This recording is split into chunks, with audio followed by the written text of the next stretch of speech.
Nah, saya bacakan pokok-pokoknya, sisanya monggo dibaca sendiri. Semoga sempat bacanya. Masalah-masalah populer berkaitan dengan ibadah kurban.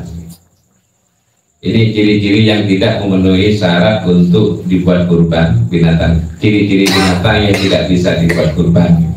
Satu, buta sebelah secara total. Sebelah kok total, maksudnya buta sebelah yang buta ini sama sekali tidak bisa melihat, sama sekali tidak bisa melihat, maka tidak bisa. Sekalipun gemuk, sehat, ini seger misalnya, tapi buta sebelah total sebelahnya, bukan main nih. Memang tidak melihat sama sekali yang sebelahnya, maka itu hukumnya dasar. Ini termasuk aib. Karena aib menurut fikih kadang bukan aib menurut umumnya manusia. Oh ini sehat ini, iki misalnya pahanya ini besar ini, banyak dagingnya ini, tapi ternyata pincang, tidak boleh. Yang kedua, pincang yang parah, pincang parah. Kalau sekedar pincang, tidak. Ukuran parah itu di sini disebutkan sekiranya mudah ketinggalan dari sesamanya. Artinya kalau jalan atau berlari itu ketinggalan jauh. Kalau hanya sekedar pincang tok tidak sampai ketinggalan, maka ini tidak apa-apa. Yang parah gitu. Sama dengan tadi, ini aib sekalipun masih gemuk apa dan sebagainya, kalau pincang ya tidak bisa. Sakit yang nampak, ini ketok nemen sakit ya. Kalau cuma sekedar warang tidak apa-apa berarti. Kalau nemen sakit ini al-bayyinu maradhuha istilahnya. Jelas anu nih. Jelas. Yo kultus koyo jadi kayak pengen gelingkrut tempo ngantuk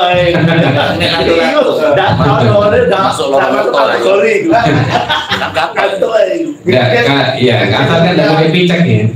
Kalau maksudnya yang mengganggu kesehatannya, jadi kalau kelihatan sakit mata itu mengganggu kesehatannya apa? Nah, kadang hanya sekedar sakit mata atau loro utuh misalnya. Ada sapi loro utuh sakit, giginya sakit, tapi badannya sehat. Badan sehat, jadi dia seger sih, tidak apa-apa, tidak apa-apa itu. Karena yang itu kriteria aib yang disebutkan oleh fikih. Kemarin itu ada teman yang nanya, saya punya kambing gemuk sebetulnya, cuma tidak ada bulunya, tidak ada rambutnya, gundul. Itu sama orang katanya tidak boleh diperkurban aib katanya, kalau dijual 5 orang. Lah ini dalam fikih tidak termasuk aib, cuma tidak ada rambut itu. Gundul ya. Karena ini aib menurut orang itu ciri menurut orang, tapi kan menurut fikih kan tidak. Ya silahkan.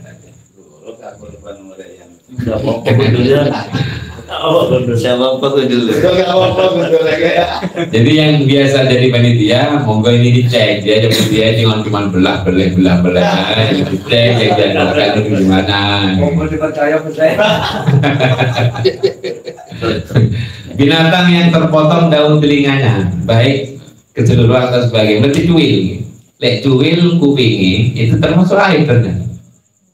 Loh kok bisa? Ini seger, malah kembali ke seger yang tadi, gemuk seger misalnya. Mencuri. Tapi kadang dilema gimana dia ini. Kalau saya katakan dasar, dikobali. Gimana caranya? Ya disiasati gimana caranya tetap belai. Ya bilang, sampai belai ini pahalanya tetap ada, banyak pahalanya. Tapi bukan pahala kurban ya. Jadi nanti di akhirat biar gak protes. Takutnya jangan protes. Yang paling kurbannya gini, kendaraan juga udah ono ya. Tapi mah kurbannya dulu dasar. Dilihat di dalam catatan buku amal, saya kok ada ini. Catatannya sedekah sapi. Bukan kurban sapi. Sedekah sapi kalau dibeli bersama jadi sedekah itu ya. Sedekah. Tapi kalau pahala kurban yang dijanjikan oleh Nabi itu kan di loh saya tidak nongkrong, saya tidak kurban. Loh kan dulu itulah dasar itu. Dasar sebagai kurban, pahalanya tetap ada, pahala sedekah. Terus binatang yang terpotong buntutnya. buntut ini sama telinga penting, tanduk tidak penting, tanduk itu tidak penting. Menurut sebagian orang penting. Kenapa? Karena nanti kelapa nunggang cekelani opo. Nah, itu kan akal-akalan mereka saja. Jadi kadang logika fikih itu masa mau dilogikakan oleh manusia. Kadang ada yang paling parah logika itu yang kurban urunan. Nanti kalau kurban urunan kan naiknya bareng. Kalau yang ternyata yang kurban itu istri saya, toh nanti berarti istri saya tunggalan sampai uang. Jadi yang urunan itu ternyata ada laki-laki, ada perempuan, gimana? Jadi tidak usah mikir itu. Kenapa? Karena Allah Ta'ala sudah mengatakan, sudah terjadi nanti sapi untuk 7 orang naik bareng apa enggak, kan bukan tugas kita. Iya. Gimana caranya Allah nanti caranya nggak tahu, memang kita urusi, nggak ngurus. Betulnya kita akan bilang apa? Kita ngurus gitu saja. Kenapa? Yang penting saya kurban. Nanti katanya akan naik dan berkendara. Coba lu pamit uang. Jangan ambil uang ya apa gitu. Malah melarang suaminya untuk kurban bareng karena katanya bersama janda. Nah, suaminya itu kurban urunan kebetulan sama janda agama. Udah oleh akal itu sama istrinya dilarang. Kenapa? Karena takut sama itu nanti.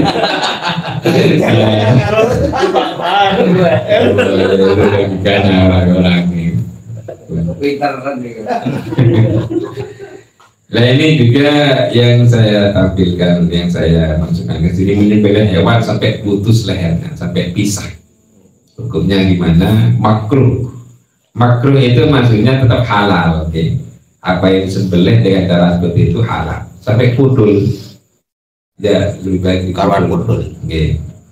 Tapi yang memang dalam masalah penyembelihan binatang itu yang wajib, yang utama, yang memang harus putuskan cuma 2 jalur, jalur makanan dan jalur nafas. Itu harus pudul. Pudul itu bukan hanya sekedar satu, tapi pisah, putus. Yang 2 harus putus. Kalau si kantil tidak boleh. Bangkai. Bangkai itu gimana? Ya batang, sama dengan makan kodok. Menggodok, tikus, apa bedanya? Sama-sama bangkai. Kalau itu diputus, ya putus, bukan hanya sekedar jatuh tok. Nah itu lagi sah. Tapi ada yang sunnah. Jadi yang 2 jalur ini wajib. Yang sunnah itu ada 2 jalur, namanya wadajain kalau dalam bahasa fikih. Wadajain itu 2 urat pengapit kanan kiri. Ini tidak wajib diputus, tapi sunnah diputus. Karena ini kalau diputus, itu nanti akan mempercepat. Dari sendiri itu jarang sekali perbedaan, kerian berarti. Memang teorinya tahu, tapi ketika sudah praktek, kadang tapi merem. Kerian. Jadi kalau sudah nyembelih keras gini kayaknya gimana rasanya itu? Kerian dikit-dikit gitu tuh. Kerian di luar. Jadi kalau nyembelih gini kan kerasa ini. Perlu perjuangan saya nyembelih. Pernah saya diimbang oleh tetangga, diundang, nanti makan-makan. Nanti malam makan-makan, siangnya sampai main-main ke sana. Cuma main-main kan tak harus menurut saya. Mau tidur ya ditelepon. Oh, mau main-main ke sini ya. Setelah main-main ternyata disiapin kambing suruh beli gitu ya. Oh saya ayam gak ada, berarti cuma kambing gitu. Ini kalau gimana mau saya jadi gimana kalau tidak mau gitu. Saya ingin bagi ceritanya Mbak Mun dulu itu. Mbak Mun itu pada dulu masih bujang, masih masa-masa belajar. Mau jadi Mekah itu dulu kan. Disuruhnya lagi jenazah, lupa takbirnya berapa ini. Ini kalau saya sampai salah ini menurunkan dia itu menurunkan martabat. Dia itu main-main, beliau itu main-main ke orang yang gali kuburan sebelum disolati. Nanya ke yang gali kuburan, sampai Islam pada ngapa itu? Loh kapan ini? Saya Islam dari dulu. Masa Islam iya? Tahu pandai sampai takbirnya telah jenazah berapa? Yang 4, yang pertama baca apa?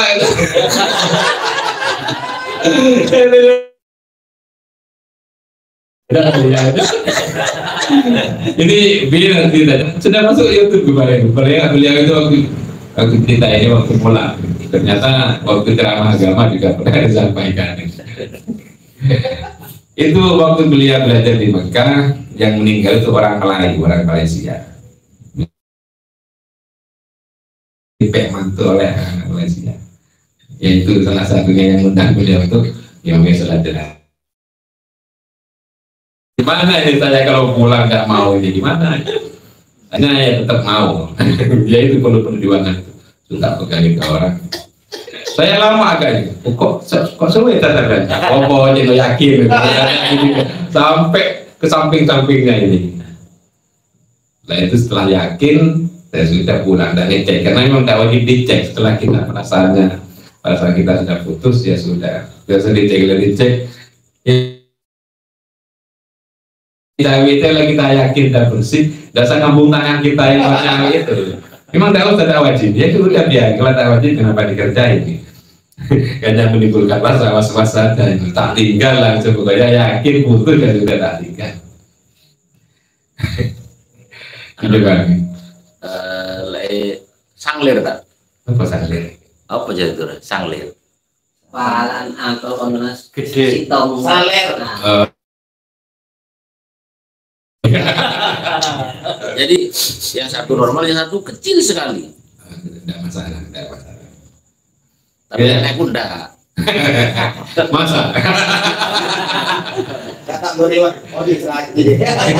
Enggak masuk aib ya. Tidak masalah, tidak masalah. Kalau tidak ada, aib. Kalau tidak ada, maksud tidak ada. Kalau hanya satu itu kadang ada kadang satu kan.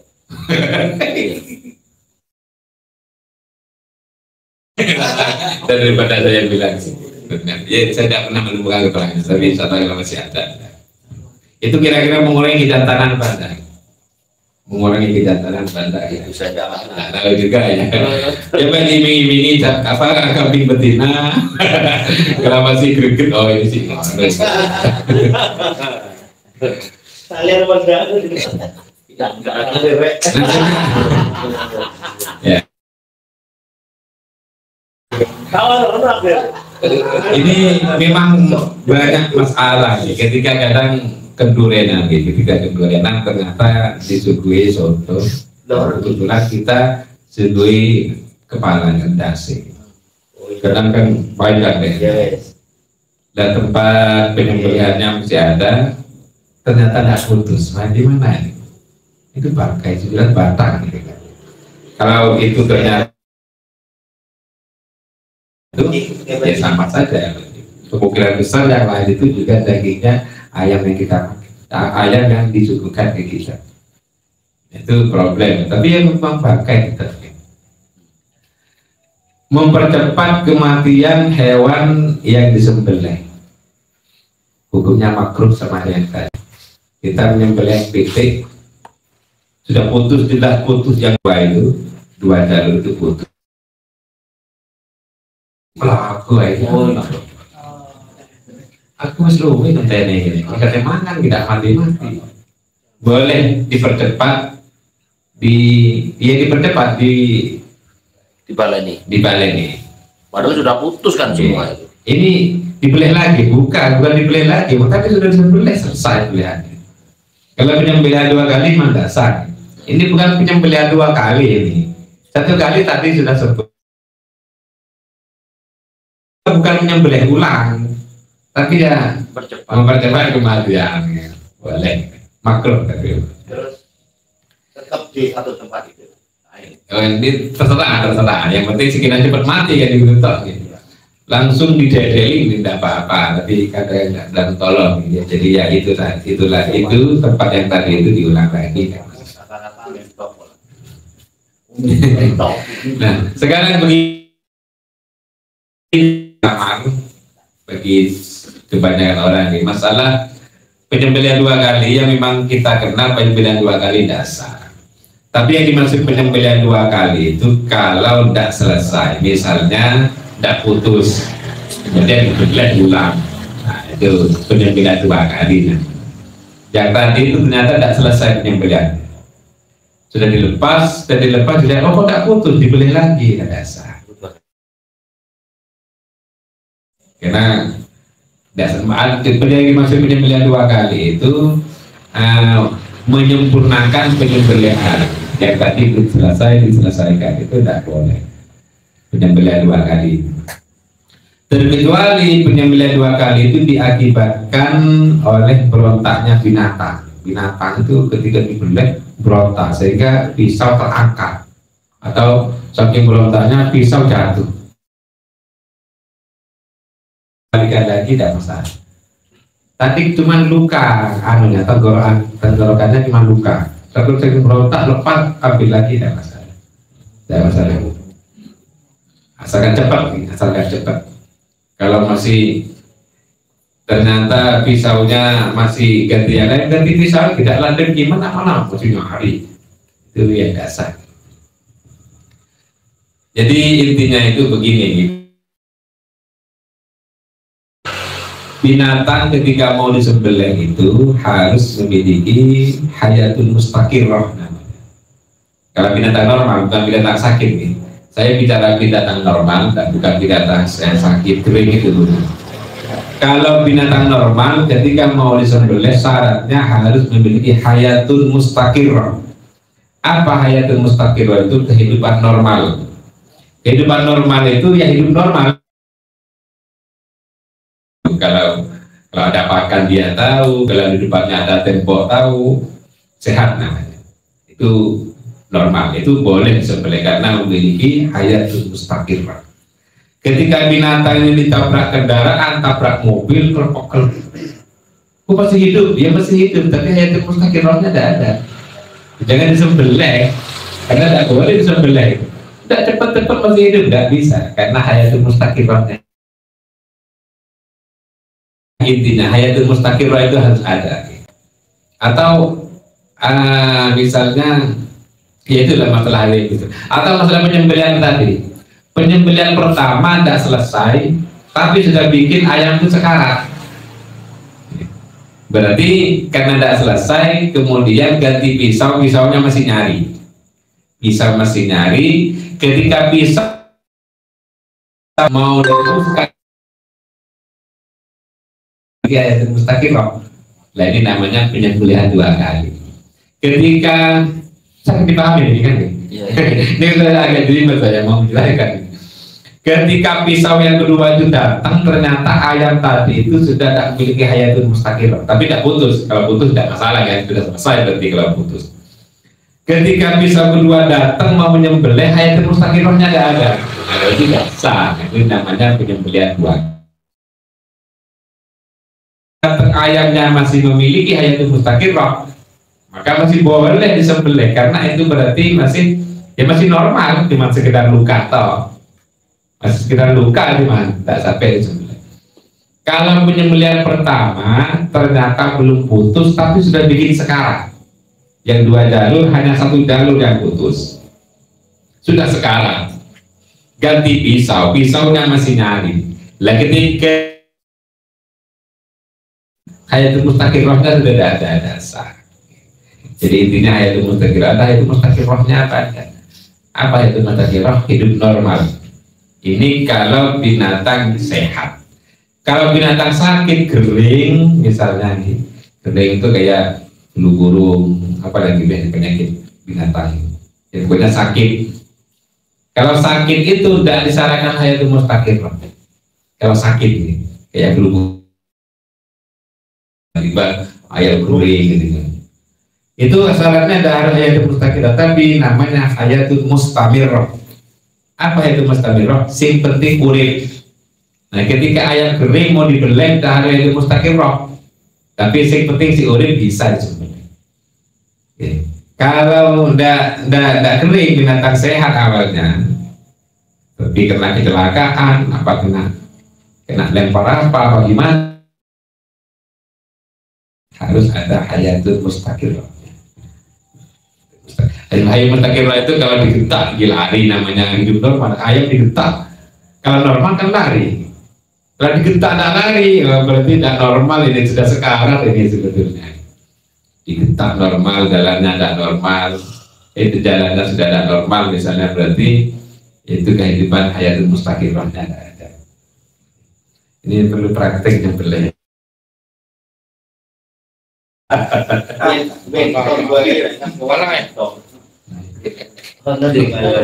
Jadi mempercepat kematian makruh.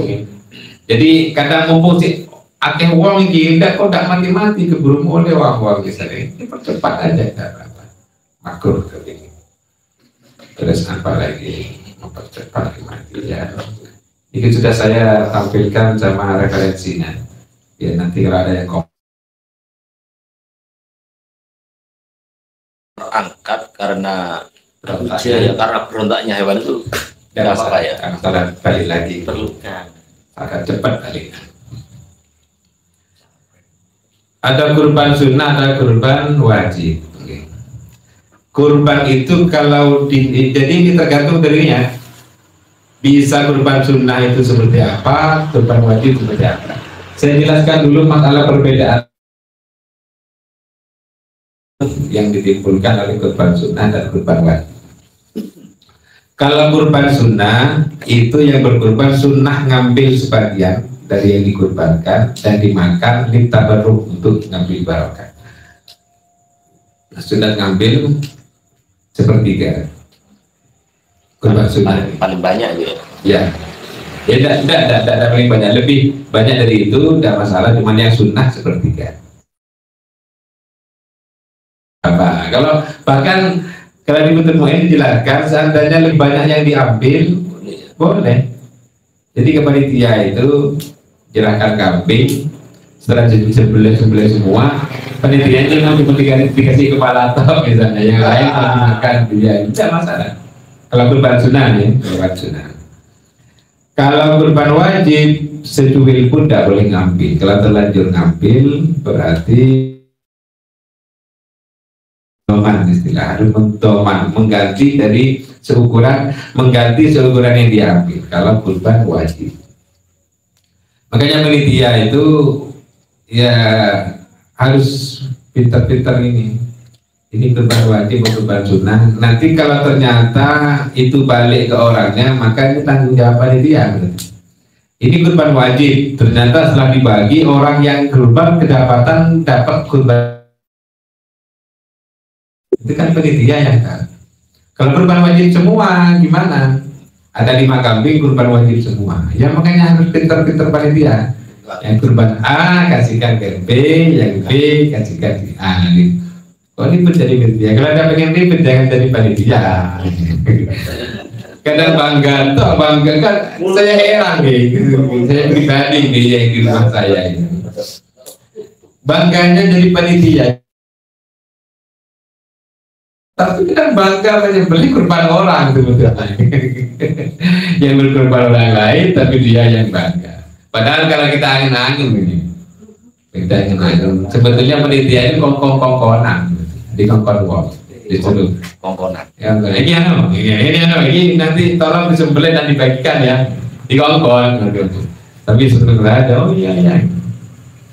Ya ini maksudnya ya harus berilmu. Ya nanti tanggung jawabnya tidak terlalu berat. Tapi kenapa kok jadi bangga itu setelah saya kenapa kok bangga, ternyata karena ini simbol kepercayaan. Maksudnya simbol kepercayaan gimana? Kalau panitia itu dapat banyak amanah kurban, berarti dia dipercaya banyak orang kan, itu ya kadang jadi bangga. Tadi itu tadi kongkon-kongkonan itu kita disuruh orang kena gak gelem dan sebagainya. Itu konsekuensinya. Terus yang dikatakan kurban wajib sama sunnah itu iya. Gimana? Sekarang masalah niat, masalah ini kurban wajib, ini kurban sunnah itu gimana cara membedakan? Konsekuensi hukum sudah nih. Itu tergantung niat. Kalau orang itu saya kambing ini mau saya buat kurban. Kurban apa? Tidak ada. Kurban sunnah atau kurban wajib? Tidak ada. Pokoknya mau saya jadikan kurban. Itu toh mutlak. Maka ini kalau dalam fikih itu disebutkan fi hukmin nazar. Hukumnya disamakan dengan kurban nazar. Padahal bukan, tapi hukumnya sama dengan nazar. Berarti wajib. Mungkinnya kalau ada embel-embel, kalau yang sunnah jelaskan kambing ini mau saya buat kurban sunnah, wah jelas lari ke sunnah. Kalau ada embel-embelnya fi hukmin nazar. Kalau ada embel-embel wajib ya jelas. Kalau jelas-jelas nazar maka jelas wajib. Yang banyak tidak tahu ini yang mutlak tadi ya, tidak ada embel-embel. Itu diniat ya, diniat. Niatnya kapan? Ketika ada kambingnya. Kambing seperti ini maka jadi. Kalau niat itu belum ada kambingnya, dia itu mau beli ke pasar, niat saya mau beli kambing, mau tak buat kurban. Kurban wajib Anda, boleh tak jadi apa-apa, belum ada barangnya. Sekalipun dia bilang kurban wajib, tetap tak jadi wajib karena barangnya belum ada. Ketika sudah ada, kemudian diniati kurban, toh tidak ada sunnah. Kalau orang itu sudah niat kurban sunnah, sudah niat kurban sunnah, diantarkan ke panitia. Ditanya sama panitia, ini kurban wajib apa kurban sunnah? Padahal tadi sudah niat kurban sunnah. Panitia bilang ini kurban saya ini, tidak ada wajib, tidak ada sunnahnya. Maka tetap berpegangan pada yang niat tadi, karena niatnya yang tadi, yang sekarang bukan niat sekedar ngabari toh, kecuali belum niat. Ketika dia belum niat, baru niat ketika menyerahkan ke panitia. Ini apa ini kok kamu bawa kambing sampai? Ini kurban saya. Sekaligus niat waktu itu. Ini kurban saya, sekaligus niat, maka dihukum ada. Karena niatnya pada waktu itu niatnya. Oke. Iya panitia gitu. Makanya mungkin silang-silang itu tidak tahu nih wajib buat sunnah, pokoknya tak silang aja lebih aman, dari aman disilang saja. Kurban wajib diserahkan mentah, tidak boleh dimasak. Kurban tidak boleh dimasak kecuali dimasak oleh orang yang menerima. Sudah diterima oleh orang yang berhak dimasak. Kalau belum diterima statusnya masih daging kurban, tidak boleh dimasak. Panitia tidak boleh masak. Nah, kalau di rumah ini, di rumah kan tidak ada masalah. Orang kadang kurban. Dulu itu awal-awal saya ke sana itu bagian dapur itu memang minta masak bareng, makan bareng semua panitia. Nah, iya. Yang dimasak punya siapa? Tidak jelas, berarti belum diterima oleh orangnya. Tidak boleh dimasak punya siapa itu. Ketika sudah diterima oleh orangnya. Bagaimana cara menyiasati ini? Cara menyiasati biar pengen masak-masak ini orang-orang kumpul-kumpul bareng. Ya disiasati, semua orang yang hadir itu apa? Yang masak, bagaimana kasih semua. Ini jangan sampai ya, jangan sampai. Mau diapain? Silakan, mau dimasak, silakan, sudah ada. Ternyata setelah matang minta lagi. Boleh apa ya? Boleh saja. Dibagi rata 2 kilo semua, tidak masalah. Bahkan kurban diberikan per satu orang tok tidak boleh. Ini tidak rata. Jadi misalnya punya tetangga tiap hari kok kayaknya makan daging, tak kasih setengah air. Yang itu 2 kilo itu jarang itu. Jangan makan daging kita di kurban tok itu pasti 2 kilo itu. Tidak pernah ada rata. Gantung kebijakan dagingnya. Darata. Makanya kalau yang tadi setelah dimasak semua, sampai sudah dapat tadi, apa dimasak ini? Nah itu kan punya sampean yang dimasak itu. Kalau belum dibagi tidak boleh. Tidak boleh karena itu namanya status kurban. Kurban itu harus dibagikan mentah. Lain dengan ngikok. Iya kan biasanya diwoto pas ngambil. Ya itu. Kadang panitia tidak kuasa. Maksudnya kadang harus pengetahuan panitia, karena panitia itu wakil dari orang yang berkurban. Itu hak penuh dari wakil. Tidak boleh orang ngambil itu tanpa pengetahuan panitianya. Ini di sana juga terjadi seperti itu dulu. Saya mau ngambil anak, kadang ada izin ke panitia, izin ke temannya. gitu. Temannya ada ikut panitia. Jadi itu hak perlu panitia itu tanggung jawab. Makanya panitia itu dia harus tanggung jawab, dia itu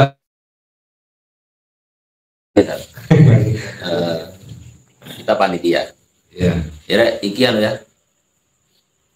Oh, sing cedek masjid iki ya pakaiannya ya. Banyak. Iya. Ya. Iki B. Nah, B. Oh, iya wis. Tapi banyak. Karena memang rencananya panitia itu supaya bisa dimasak ketika banyak orang. Iki wis sampean. Oh iya wis. Kemudian Neno Bang iya. Bagaimana gitu icap seperti itu?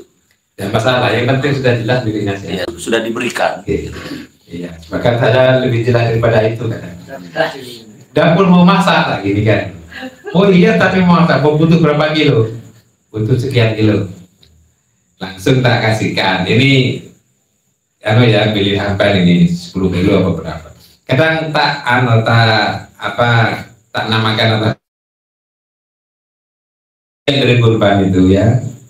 Berapa kilo tak? Ya, ada berapa, ini berapa, baluki piro, minta semua. Saya mintanya ke dapur itu dia. Baluki piro berapa itu semua, sekian. Saya minta, kayak lain. Saya minta bagian dari kurban ini ya. Mau minta saya, kan tidak ada masalah, saya bukan mustahil. Apa yang diminta ini, boleh tidak tentukan yang diminta, tidak masalah juga. Saya semua. Tapi nanti ya orang itu ngerti juga sih, saya tetap dikasih yang mentah. Atau mungkin gini, yang berkorban kan jatahnya kan sepertiga. Atau Ya. mungkin itu yang dibuat masak itu Ya. nggak apa-apa ya. Iya, kalau mau orangnya. Kalau orang itu mau, kadang kan mau dimasak di rumahnya. Iya, tidak ada masalah. Intinya kalau sudah itu diterima oleh orang yang berhak, sudah miliknya siapa sudah jelas. Itu daging milik itu. Sudah miliknya orang itu, ya tidak masalah dijual apa dimasak apa gimana. Terserah. Jika hati-hati yang berlebihan. Kadang cuma senang jadi berdiatok karena aturannya seperti itu. Kok agak ribet karena munculnya orang banyak. Orang banyak itu tidak peduli yang main. Datang langsung ngambil, mau ngambil ini. Lah yang perlu kita wakil itu berarti hanya melakukan apa yang dimaksud oleh orang yang berkurban. Jadi tolong ini disembelih, didedeli. Kalau memang wakilnya dalam masalah dua itu toh, pembagiannya masih orang yang mau berkurban itu yang mau bagi, iya silakan karena itu masih haknya orang yang berkurban. Atau misalnya yang berkurban minta jatah, saya kan 7 tumpuk ini, minta 7. Buat apa? Buat bapak saya, buat adik, buat ponakan. Tidak masalah. Artinya panitia tidak boleh merasa keberatan. Memang miliknya siapa? Gitu. Tidak, soalnya kan di rumah ini yang di rumah saya yang pengalaman. Orang itu kadang panitia merasa keberatan. Iya. Oh enak sampai lihat itu memang kurbannya siapa? Panitia itu cuma nyembelih dong. Kadang orang yang berkurban malu mau minta, mau ngasihkan kok. Malu. Loh kok malu sampai si kurban? Silakan minta. Udah kok udah jelas itu. Loh siapa pemiliknya siapa? Tidak dikasih itu. Oh itu pemiliknya siapa? Tidak panitia kok tidak bilang. Biarin. Bukan kurban mereka. Dan memang kurban itu disunahkan diberikan sekiranya familinya itu dapat. Gitu. Jadi familinya itu harus dianjurkan. Artinya lebih utama diberikan orang yang masih. Kalau kurban tidak ada panitianya, Oh ya, artinya disembelih sendiri. iya lebih bagus, lebih aman itu, lebih aman. Ya. Tapi enggak, saya itu dibicarakan orang, yang berarti ya masih masalah orang. Gitu. Nah, karena dibicarakan sama orang, kok nggak kurban ke masjid? Opong masjid orang tidak beres. Jadi cewek ya, ini masjid kayak mono, sembrono apa gimana? Jadi mendingan beli sendiri. Orang yang berhak menerima kurban Gimana?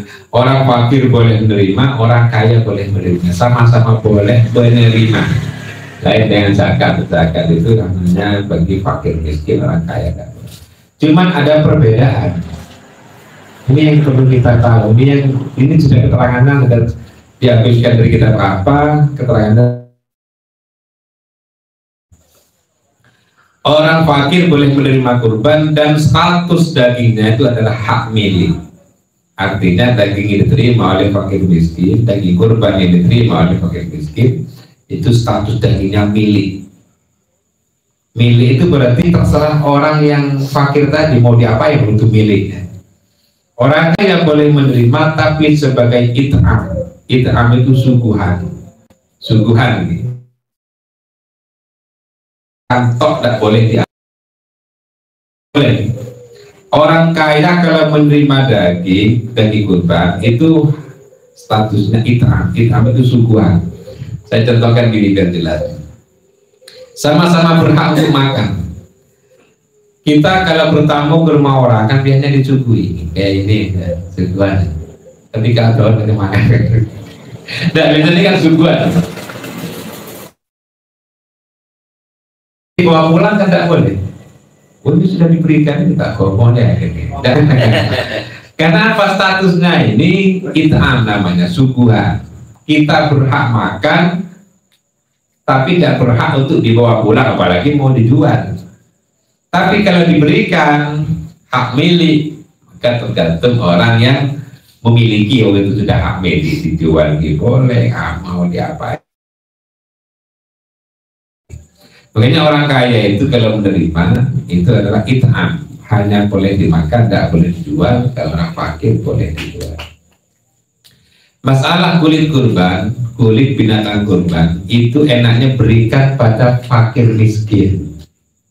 Karena kalau orang kaya mau diapain? Kemudian dimakan kayaknya jarang. Kalau dijual kan orang fakir miskin boleh. Itu mau diapain? Kan harus makan kalau orang kaya. Dijual tidak boleh sama orang kaya, karena itu statusnya suguhan.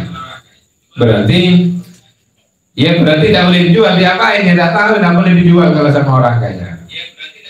Gimana caranya? Berarti apa namanya? Enaknya itu kalau langsung dijual oleh panitia tidak boleh. Karena statusnya belum diterima oleh orang yang fakir, atau salah satu panitia ada yang fakir berikan ke dia. Setelah diberikan, kemudian yang fakir itu kan dijual, kemudian uangnya mau diapain, tidak masalah, mau dikasihkan ke ladang, tidak masalah. Kalau panitia yang jual tidak boleh, karena statusnya masih kurban. Daging kurban tidak ada yang boleh dijual seduil pun. Wala yujuzu bai'u syai'in minha, apapun dari binatang kurban. Kalau uangnya langsung ditaruh di masjid, dapatnya kulit itu. Siapa yang jual dulu? Yang Panitia. Kayaknya tidak boleh. Berikan dulu ke siapa? Berikan dulu. Ke fakir. Iya, berikan, karena kalau statusnya masih daging kurban, bukan hak milik, itu tidak boleh. Tidak boleh dijual karena statusnya masih daging kurban. Di sini kan istilahnya baik usai tidak boleh dijual. Kalau sudah diterima oleh berhak menerima, kan statusnya bukan daging kurban lagi, tapi itu daging milik dan miliknya. Kebiasaan itu. Itu kebiasaan yang tidak boleh dibiasakan. Berarti kan harus disiasati dengan ijab qabul itu, dengan panitia yang tidak punya, yang agak miskin gitu. Mau dibilang miskin tidak enak. Ya tidak enak saja. Tapi kalau misalnya terjadi kayak itu, korbannya gimana? Sah apa? Panitia yang salah. Ya, panitia itu yang harus tanggung jawab. Jadi dia itu harus mengganti sebetulnya, mengganti dari yang dia jual ini. Makanya daripada diserahkan panitia yang bulat, karena kadang Siapa jawab? kadang administrasinya adalah gampang pelit, gampang, tidak berkaitan sama orang. Kalau panitia ini berkaitan sama ini, berkaitan sama itu, mau tak gini kan tak enak sama itu. Ya itulah tanggung jawab panitia ini, panitia yang harus perhatikan sama itu, harus lebih perhatian terhadap masalah ini. Nah, kalau gini kan, ada kesepakatan ijab dalam ijab itu, kulitnya tak ada sampai ya. Kan jelas ya, Iya. tapi gue harus tadi milik sampean anu dana masjid ya, kan bersyarat itu. Iya. Gimana ya? Itu persyaratan yang tak harus dipenuhi. Sama orang ini kasih itu gue tidak mau ternyata. Pakai duit sampai dia.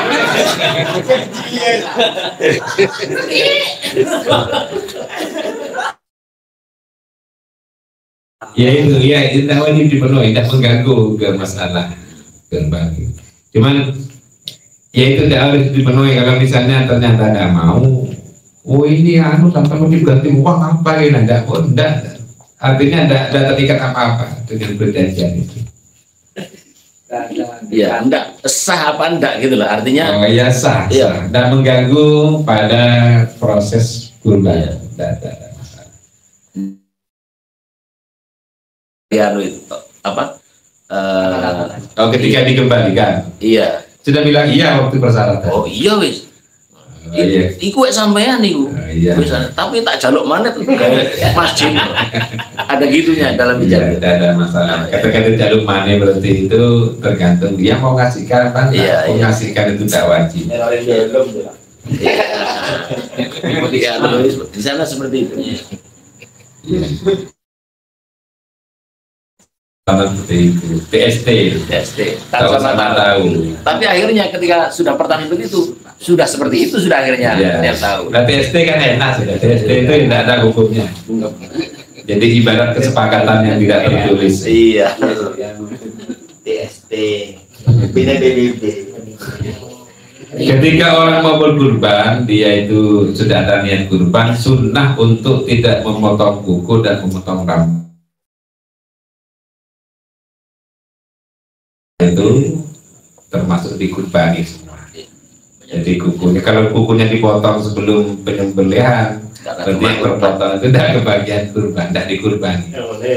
Tapi ini sunnah ya, sunnah, jangan sampai rasa takutnya luar biasa berlebihan. Ini sunnah. Jadi biar kita memposisikan sunnah itu sebagai sunnah, yang wajib sebagai wajib. Artinya jangan terlalu, kalau masalah amar ma'ruf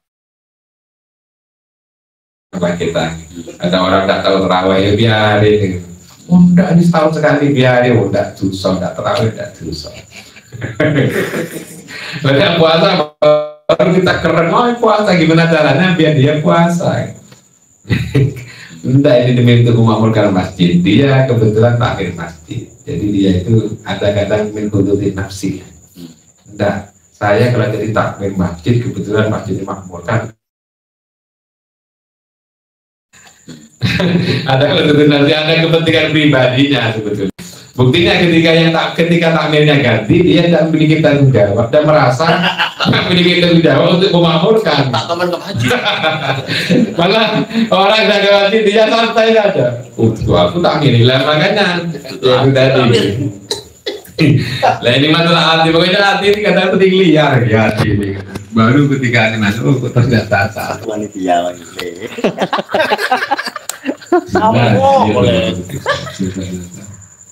Jadi panitia. Nah sekarang kalau aib itu terjadi ketika proses penyembelihan, berarti katanya